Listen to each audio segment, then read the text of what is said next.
Hello guys, for today's video is we are going to show you our order guys, okay? Mag-unboxing tayo guys. Okay, papakita ko sa inyo kung ano yung in-order ko guys ha, sa Lazada guys. Asan na tong Lazada dere? Lazada, okay. So yung in-order natin sa Lazada guys is itong okay, wait, I will check kung ano yung in-order natin sa Lazada. Ito yata yun. Wait lang ha, I will check. Okay guys, ito yung in-order natin guys. Oo, nakikita nyo yan? Nakikita nyo yan guys, cellphone guys. So ito yung in-order ko guys. So yung cellphone na yan guys is meron na siyang mga reviews ba? O tingnan nyo, di ba? Maraming reviews. So ibig sabihin legit siya guys. So yung price niya is only 109 pala guys yung price niya. So papakita ko sa inyo ngayon guys ha. Yung i-unboxing natin. Okay, andito na guys. Let's start. Okay guys, i-try na natin na buksan no.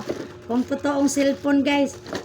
Maalog-alog man siya guys, parang mga borloloy ang laman. So, cellphone ha. Cellphone yung binili natin guys. Ayan. Try natin kung legit guys. Kasi yung presyo niya is 109. Tapos kasama na yung shipping, kaya yung nabayaran ko kanina is 237. So let's check kung totoo. Pero hindi na ako madidismaya guys kung ano kay alam ko naman maraming budol guys. Tapos hindi naman masyadong kamahalan no. Tadadadan. Tadadadan. Lalalala. Stand man sa cellphone ako nakita. Hala, budol gyud bay. Budol talaga guys. Budol gyud siya bay. Kaya pala umaalog-alog. Ay, Diyos. Hala guys, grabe ka budol gyud. Hala, grabe ba no? Hala, grabe ka budol guys. Bag mo gigamit. Dili, ganito talaga yan siya. Isumpay-sumpay. Nasaan man yung cellphone? Tapos 200 plus. 55 lang ito guys. Nabili ko dyan sa Nabili ko dyan sa bilihan. Kasi meron akong isa na ganito na rin. O, budol talaga. So, hindi talaga magpadala guys no sa mga paibog sa mata guys. Kaya may mga budol talaga guys. So, masakit man isipin. Kailangan tanggapin, no? Masakit tanggapin ang katotohanan. Ganito talaga, guys. Uy, wag bae. Nako. May niitusok sa bilahan sa namaligyo. Stand siya, guys. Phone stand.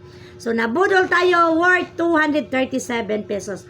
But ito is 55 pesos lang ito guys. So, yun. Hindi talaga magpadala sa mga nakikita no, sa mga nakikita sa guys, sa mga shop kay talaga guys, talagang mabubudol kayo guys. Pag pag nagpadala kayo sa mga ganyan. Okay. So, wala tayong magagawa. Andito na, nangyari na ang nangyari. So, nabudol tayo guys. Pero kung nagkakahalaga ito ng 1,000 pesos, siguro hindi ako kukuha guys. Kaso ito is mura lang talaga. Mura lang. So, nabudol tayo for the first time guys. So, kaya tayo hindi umaangat sa buhay no, kaya mga budol tayo guys. Kaya ganyan ang mangyayari sa mga budol. Hindi aangat sa buhay o kulang pa ng bolt. Kulang pa yung bolt bay. Uy, tabang. Kulang ng bolt pa. Oh. Kulang ng bolt. Ay, dara di ay. Mag-comment ako doon sa kanila. I-reviews natin sila kay yung shop nila daw guys, maaapektuhan yan ang kanilang shop guys pag mag-reviews ka doon ng pangit, maapektuhan daw yung shop nila. Kaya dahil binudol nila ako guys, mag-reviews tayo doon na binudol nila ako guys para makaganti tayo, no? Para makaganti tayo guys. So i-reviews natin, maglagay tayo ng reviews doon sa kanilang shop. Sabihin natin na your shop is budol. Kaya wala nang masyadong magbili sa kanila kasi nang budol man sila ng kapwa guys. So yan ang mangyayari pag nang budol tayo ng ating kapwa. Okay. Ganon lang pala. Okay guys, maraming salamat sa inyong panonood guys. At hindi ako nag-enjoy sa aking unboxing. Sobrang mahal, kulira. Sobrang mahal siya guys. Para sa ganito. Kasi meron na akong ganito guys. 55 pesos lang. So ito, nabudol tayo. Kaya pala yung mga ganyan na mga shop guys. Hindi ka panipaniwala, no?